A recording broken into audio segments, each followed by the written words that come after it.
자, 부산의 수건이었던 해양수도 실현, 해양수산부의 연내 부산 이전에 속도가 붙으면서 그 약속이 현실로 다가오고 있습니다. 하지만 속도만큼 중요한 건 완성도입니다.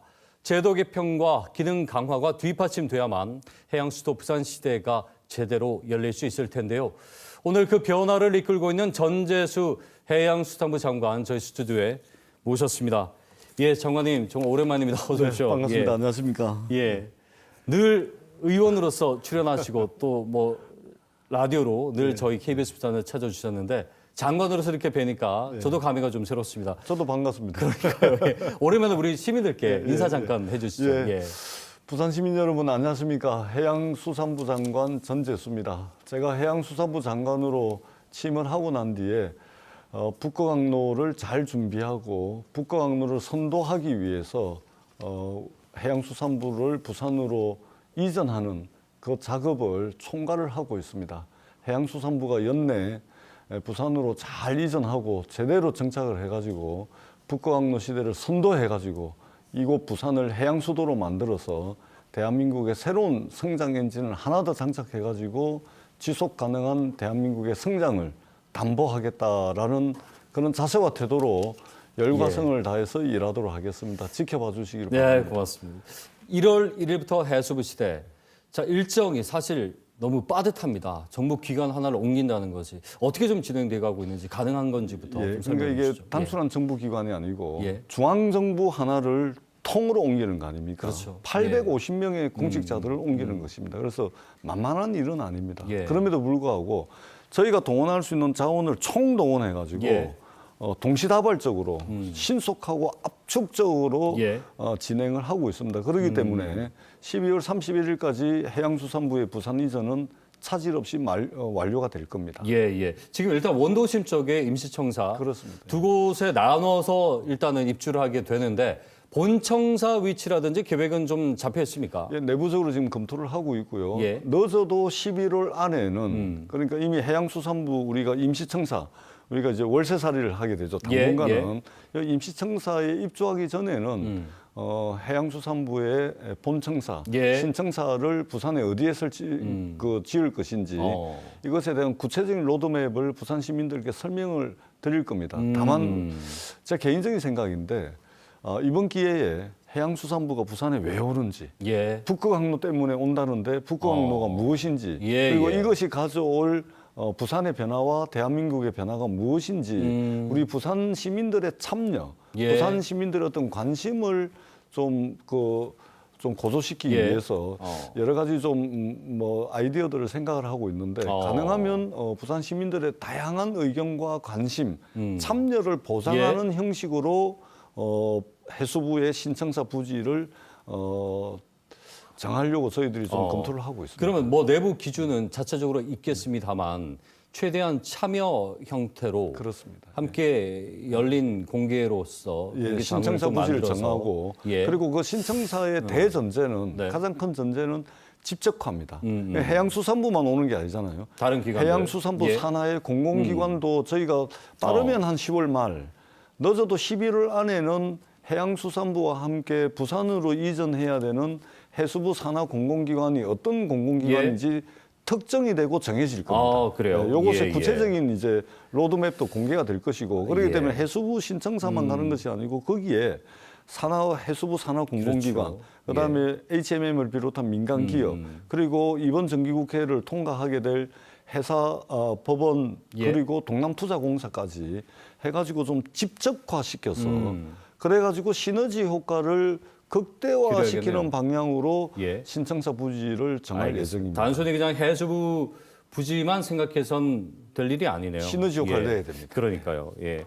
자, 요 얘기 좀 여쭤보고 싶은데 앞서 이제 제도 개편과 위상 강화, 해수부 노조위원장부터 직원들 모두가 이 목소리를 냈는데 아쉽게도 정부 개편안에는 이 내용이 빠졌습니다.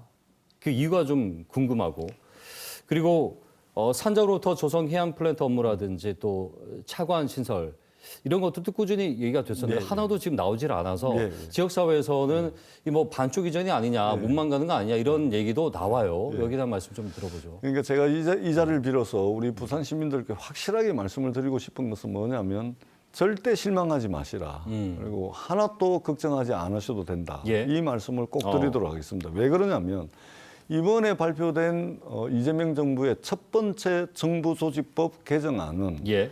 이재명 대통령께서 후보 시절에 공약을 내걸었던 사항을 반영한 것입니다. 예. 단순히 공약 사항을 반영한 정부조직법 개정안입니다. 네. 네. 해양수산부의 부산 이전은 공약 사항으로 담겼고 예. 국정과제로 됐지만 네, 네. 거기에 복수차관이라든지 어떤 다른 부처와의 기능과 역할에 관한 사항은 공약에 담긴 것이 아니고 추후에 나온 것이거든요. 예, 예. 그렇기 때문에 전혀 걱정하지 안 하셔도 된다라는 예. 말씀을 드리고 일단은 우리가 당면해서 직면해가지고 가장 시급한 과제는 해양수산부의 안정적인 부산 이전입니다. 그래서 내년이 이제 부산항이 개항한 지 150년이 되거든요. 예. 그래서 내년부터 해양수산부의 부산 이전 시대를 안정적으로 이전하고 안정적으로 이제 정착할 수 있도록 하는 것이 예. 당면한 가장 큰 과제입니다. 알겠습니다. 그렇기 때문에 추후에 해양수산부가 해야 될 일들이 많습니다. 네, 그렇기 네. 때문에 그 과정에서 해양수산부의 예산, 인력, 조직은 자연스럽게 확대, 강화되게 될 예. 것이기 때문에 걱정 안 하셔도 된다 말씀드리겠습니다. 정부 개편안을 그러면 이렇게 좀 이해를 하면 될까요? 공약에 보다 좀 원론적이고 이제 총론 개념으로 그렇습니다. 예. 보고, 공약을 담아낸 안이 정부조직법 개정안이고 네네. 그리고 더 구체적으로 예. 예를 들면 조선해양 플랜트라든지 그다음에 여타 이제 정부 부처 사이의 기능과 역할은 예. 정부조직법 개정 사항이 아닙니다. 예, 예. 예, 무슨 말씀인지 알겠습니다. 그러면은 그 이재명 대통령과는 그 소통과 논의를 어떻게 하고 계십니까? 해수부 관련해 지난번에 저 타운홀 미팅 때 네. 직접적으로 이제 공개석상에서 한번 뵀었고 이후에도 그런 관련된 얘기를 좀 실무진과 하고 있는지. 그렇습니다. 예. 그 이제 대통령실 안에 해양수산 비서관실이 있습니다. 예, 예. 거기를 통하기도 하고 또는 정책실을 통해서 대통령께 보고서가 올라가기도 하고 예. 또 대통령께서 저한테 전화를 주셔가지고 현안을 챙기기도 하고 예, 그다음에 예. 저하고 이제 메신저 대화를 합니다. 그래서 메신저로 또 그렇습니까? 주고받고 그래서 대통령과의 소통 채널은 국무회의 때 또 대면으로 뵙고 그래서 여러 소통 채널을 가지고 예. 대통령과 알겠습니다. 의사소통하고 있다라는 말씀을 드립니다. 그 해수부 산하 공공기관의 이전에 대한 부분은 10월, 11월 만에 그 로드맵, 그러니까 정확히 어떤 빠르면 기관들이 10월, 오는지. 예, 늦어도 예. 11월이면 아주 구체적으로 그렇죠. 요런 기관들이 부산으로 이전한다. 그리고 언제까지 한다. 네네. 예, 요거까지 공개가 될 겁니다. 그렇죠. 알겠습니다. 저 HMM 비롯해서 그러면 해운 선사들은 이제 이전에 어떻게 되느냐. 이게 왜냐면 HMM 그 민영화 반대부터 또 그 지분을 부산시나 또 상공계에서 좀 매입을 해야 된다 이런 입장이었는데 예. 이 구체적인 방안이 좀 나왔습니까? 예, 제가 뭐 이 자리에서 뭐 상대가 있는 것이고 예. 또 거쳐야 되는 절차와 과정이 있거든요. 그렇기 때문에 이 자리에서 제가 아주 명쾌하게 말씀을 드릴 수는 없지만 진행이 되고 있다라는 말씀을 드리고 특히 HMM의 지배 구조와 관련해서는 예. 대한민국 국가기관 산업 또는 대한민국이 해양 강국으로 나가야 된다라는 예. 그 전제하에서 HMM의 지배 구조가 결정이 될 겁니다. 예. 그렇기 때문에 HMM에 대한 지분이 정부 지분이 국민연금까지 합하면 거의 80% 가까이 되는데 예. 그렇기 예. 때문에 정부 마음대로 하겠다는 것이 아니고 그 구성원들과 머리를 맞대서 네. 국가기관 산업이라는 측면, 해양 강국으로 나가기 위해서 대한민국의 대표 국적 선사를 어떻게 키워야 되는지 예, 예. 이 전제하에서 지분 구조가 논의가 될 겁니다. 알겠습니다. 그리고 마찬가지로 HMM의 예. 본사 부산 이전도 예. 지금 진행이 되고 있다라는 말씀을 드리고 해사법원하고 난 뒤에 동남투자공사하고 네. 그다음에 그러고 난 뒤에 HMM하고 그 전에 해수부 부산 이전하고 이런 단계가 아니고 예. 동시다발적으로 그렇죠. 압축적으로 신속하게 진행이 되고 알겠습니다. 있다라는 말씀을 드리겠습니다. HMM에 대한 이전 계획도 그러면 아까 저 해수부 산하기관 말씀하신 것처럼 특정한 시점에는 이제 밝히실 계획이 있다는 아주 말씀이신 구체적인, 거죠? 예. 아주 구체적인 로드맵이 알겠습니다. 그다음에 협상 과정이라든지 이것들이 부산 시민들에게 공개가 될 겁니다. 많이들 궁금해하고 가장 중요한 거기 때문에 예. 그리고 북극 항로 개청 얘기를 좀 해보죠. 예, 그 소리내어 말씀하셨는데 사실 우리 시민들에게는 당장 그 항로가 보이는 것도 아니고 체감이 잘 안 됩니다. 자, 이게 어떤 실익을 가져다주고 왜 중요한 것인지 이 자리를 빌려서 한번 말씀해 주시죠. 자, 일단은 우리 국민들이 잘 모르시는 부분 맞습니다. 그래서 제가 북극항로 전도사 예. 전재수 해가지고 제가 언론에도 많이 나가고 지금 예, 많이 그렇죠. 알리고 있습니다. 네. 근데 이미 전 세계가 이 북극항로를 선점하기 위해서 엄청나게 움직이고 있습니다. 예. 러시아가 지금 전쟁 중이잖아요. 예. 전쟁 중인 상황임에도 불구하고 2035년까지 39조 원을 들여가지고 네. 서쪽으로는 무르만스크, 동쪽으로는 블라디보스토크까지 러시아 연안을 따라서 조성되어 있는 북극항로를 예. 선점하기 위해서 움직이고 있고 더 중요하게는 중국이 있잖아요. 그렇죠. 작년 한 해에만 35번 북극항로를 배가 왔다 갔다 했습니다. 이미 이용을 했다는 거죠. 이미 시범 항로를 예, 다 예. 시범 운항을 끝내고 상업 운항을 지금 하고 있습니다. 네, 중국이. 네. 예, 그렇기 때문에 우리가 상당히 늦었습니다. 그래서 예. 북극항로가 열리게 되면 기본적으로 선박 발주가 많아집니다. 그것도 그냥 선박이 아니고 북극항로는 환경 보호가 굉장히 중요하기 때문에 예. 여기에는 그냥 중류를 떼우는 배는 못 땡기게 될 겁니다. 친환경 친환경 배로 결국 가야 되는 선박만 거죠. 땡길 수밖에 없어요. 예. 그러면은 친환경 선박을 잘 만들 수 있는 나라는 몇 군데 없습니다. 부산, 울산 거제도로 이어져 네, 있는 네. 대한민국의 조선벨트가 가장 큰 수혜를 보게 될 것이고 수에즈 운하를 통해서 지금 가게 되면 380만 달러 듭니다. 예. 희망봉을 돌아가면은 420만 달러입니다. 예. 지금 현재 시점에서 북극항로를 이용하더라도 300만 달러면 갑니다. 그렇기 때문에 물류 비용 지금도 300만... 지금도 그렇습니다. 300만 달러면 갑니다. 그렇군요. 예, 지금도 7, 8, 9, 10, 11월 네. 5개월 지금 상업 운항을 하고 있거든요. 예. 그 비용만 따져도 엄청난 이제 물류 혁명이 일어나게 될 것이고 예. 북극항로가 가져오는 직접적이고 간접적인 네. 경제 파급 효과라는 것은 엄청나다. 이런 말씀을 드리는 거죠. 항만도 이제 개발을 앞당겨서 해야 될 시기가 온 거죠. 지금 세계 1위 항만 인프라가 싱가포르이거든요. 예. 60선석입니다. 그다음에 북극항로가 열리게 되면 가장 강력한 경쟁 상대가 중국의 상해. 예. 그다음에 우리 부산항이거든요. 상해가 54선석입니다. 네. 우리 부산항이 40선석이거든요. 2030년 이후에 우리가 지금 개발 계획을 가지고 있는데 개발이 완료가 되면 대한민국 부산 신항이 60선석이 됩니다.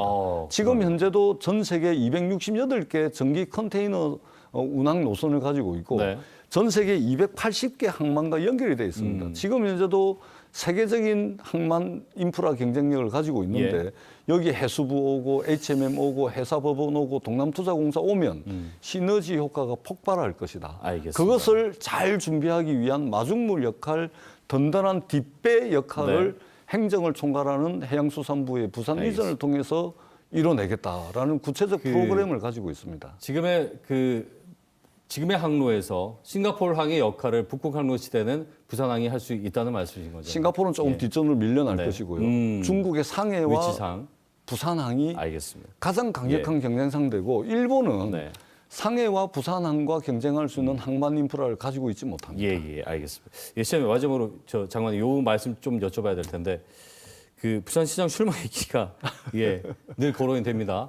여기에 대한 입장을 좀 마지막으로 듣고. 그러니까 제가 정치를 하는 사람이다 보니까 그리고 해수부 장관이 되다 보니까 이제 그런 이제 예측들이 많이 나오는데 제가 조금 전에 말씀을 드렸잖아요. 와, 저 전재수가 저렇게 이야기를 하는데 저거 어느 세월에 다 하지 이런 느낌이 들지 않습니까? 네. 그만큼 제가 당면에서 해야 될 일들이 산적해 있습니다.